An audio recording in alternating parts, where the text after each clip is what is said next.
ایمان ملنے کے بعد عرض کی کہ یا رسول اللہ صلی اللہ علیہ وسلم، صدیق اکبر رضی اللہ تعالی عنہ سے جو مجھے محبت ہے، میرے دل کے اندر جو ان کی محبت ہے نا، میں کبھی بھی اس محبت کو کم نہیں ہونے دوں گا، بلکہ مزید اس محبت کو بڑھاتا رہوں گا۔ مطلب کیونکہ یہی تو وہ محبت ہے کہ جس کی وجہ سے مجھے ایمان میسر آ گیا ہے۔ تو جس محبت کی وجہ سے مجھے ایمان مل گیا ہے، میں اس محبت کو کم کیوں ہونے دوں، مزید بڑھاتا رہوں گا، بڑھاتا رہوں گا۔ اب بتائیے، صدیق اکبر سے محبت رکھنے والا اگر کافر محبت رکھے تو اسے ایمان مل جائے، اور اگر ایمان والا محبت رکھے گا تو اس کا مقام کتنا ہو جائے گا۔ تو دعا کرو کہ ہم سب مرتے دم تک ان سے محبت رکھیں، انہی کی محبت پر ہمیں موت میسر آئے، انہی کی محبت پر ہمیں اٹھایا جائے، اور انہی کی محبت پر ہمیں جنت میں داخل کیا جائے۔ صدیق اکبر رضی اللہ تعالیٰ، یہ وہ مبارک ہستی ہے کہ اللہ رب العالمین جبریل امین کو میرے آقا کی بارگاہ میں بھیج کر خود ہی فرماتا ہے، حبیب صدیق اکبر سے پوچھو کہ کیا اس حال میں یہ رب سے راضی ہے؟ سارے اللہ کی رضا کو طلب کر رہے ہیں، اور اللہ رب العالمین فرما رہے ہیں، حبیب صدیق سے پوچھو کہ کیا یہ اپنے رب سے راضی ہے؟ اللہ نے ان کا مقام اتنا بلند کیا، اتنا بلند کیا ہے۔ ایک واقعہ مزید بیان کرتا ہوں تاکہ صدیق اکبر رضی اللہ تعالیٰ عنہ سے جو محبت ہے نا، ہمیں اس محبت کے اندر جو ہے وہ مزید اضافہ ہو جائے۔ فیض احمد اویسی صاحب رحمت اللہ تعالیٰ علیہ، بہاول قریش شریف والے، بڑے مشہور و معروف ہستی گزرے ہیں، اللہ کے ولی تھے۔ جنازے میں بھی شاید آپ لوگوں نے شرکت کی ہوگی، بڑا ازدحام تھا وہاں پر، میں بھی ان کے جنازے پر وہاں پر حاضر ہوا تھا، شرکت کی تھی میں نے، اور ویسے ان کے مدرسے میں جا کر، جامعہ میں جا کر ان سے ملاقات بھی میں نے کی اور دستبوسی بھی۔ وہ اپنی کتاب کے اندر ایک واقعہ نقل کرتے ہیں، ایک واقعہ لکھتے ہیں حدیث پاک کہ حضرت حذیفہ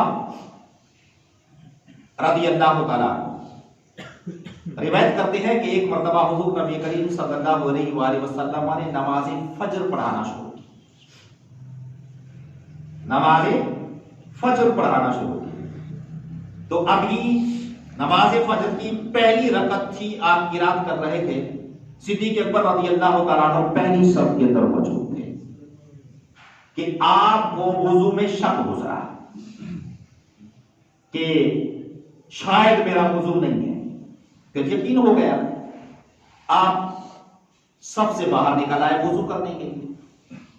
لیکن جب آپ وضو کرنے کے لیے نکل کر آ گئے تو روٹین کے حساب سے جو میرے آقا جتنا قرات کرتے تھے اس کے حساب سے یہی لگتا ہے کہ جب یہ وضو کر کے واپس پلٹیں گے تو کم از کم یہ رکعت تو چلی جائے گی، ہو سکتا ہے کہ دوسری رکعت میسر آ جائے، لیکن یہ بھی ہو سکتا ہے کہ وضو کرنے میں اتنا دیر ہو جائے، دونوں رکعتیں چلی جائے، بعد میں تنہا نماز پڑھنی پڑ جائے۔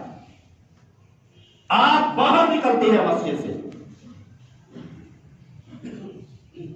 آپ مسجد سے باہر نکلتے ہیں۔ واقعہ کچھ اس طرح لکھا تھا کہ جب فجر کی نماز میں میرے آقا صلی اللہ علیہ وآلہ وسلم نے سلام پھیرانا، تو سلام پھیرنے کے بعد پوچھا کہ ابو بکر کہاں ہے؟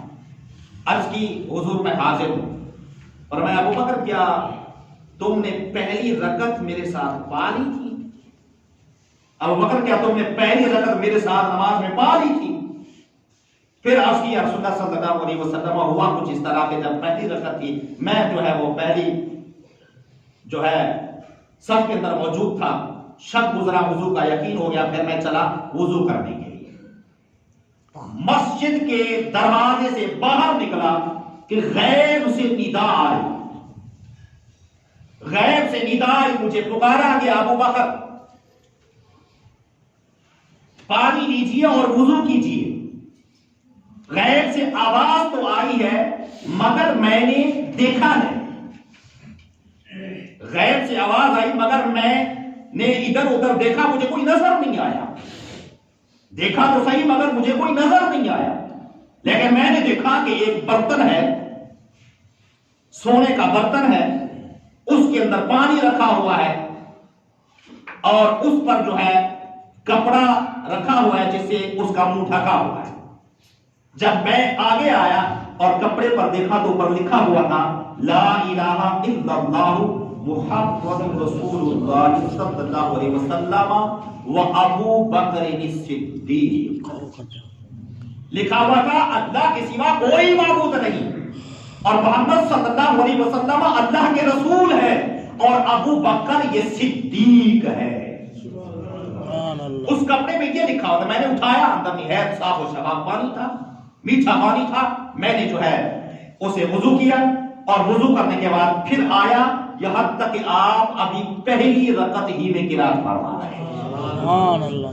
آپ پہلی رکعت میں قرات فرما رہے تھے, میں شامل ہو گیا اور جو ہے میں نے پہلی رکعت بھی اسی نماز کی پہلی رکعت آپ کے ساتھ مانی. جب یہ بیان کر کے ختم ہوا تو میرے آقا صلی اللہ علیہ وسلم فرمانے لگے اے ابو بکر, جب میں قرات کر رہا تھا تو جتنا قرات کرنی تھی جب میں اتنا قرات کر چکا تو میں نے ارادہ کیا کہ میں رکوع کروں مگر میں رکوع میں نہیں جا سکا. میں نے ارادہ کیا کہ جتنا روٹین کے مطابق قرات کرنی تھی کر لی, تو میں نے چاہا کہ میں رکوع کروں مگر میں رکوع میں نہیں جا سکا. میں نے قرات کو بڑھانا شروع کر دیا اور جب تم دوبارہ شامل ہو گئے تو اب میں رکوع میں گیا تو آسانی سے رکوع میں چلا گیا. اور اے ابو بکر جانتے ہو جس نے تمہیں آواز دی تھی وہ کون تھے؟ وہ جبریل امین تھے جو تمہیں آواز دی. سبحان اللہ. وہ ابو بکر صدیق رضی اللہ تعالیٰ عنہ کہ جن کے وضو کے لیے جبریل امین خود پانی لے کر آئے. جبریل امین ان کے وضو کے لیے پانی لے کر آئے کہ تاکہ ان کی نماز کی ایک رکعت فوت نہ ہونے پائے بلکہ پہلی ہی رکعت کے اندر وہ کیا ہو جائے, شامل ہو جائے. تو وہ صدیق اکبر رضی اللہ تعالیٰ عنہ, اللہ تبارک و تعالیٰ کے ہاں ان کا مقام اتنا بلند و بالا ہے. انسانوں میں انبیاء اور رسول کے بعد انسانوں میں سب سے زیادہ افضل حضرت سیدنا صدیق اکبر رضی اللہ تعالیٰ عنہ. اللہ رب العالمین کی بارگاہ میں دعا ہے کہ اللہ تبارک و تعالیٰ ہمیں انہی کی محبت پر زندہ رکھے, انہی کی محبت پر موت عطا فرمائے اور انہی کی محبت پر ہمیں اٹھائے. آمین بجاہ نبی الامین صلی اللہ علیہ وسلم.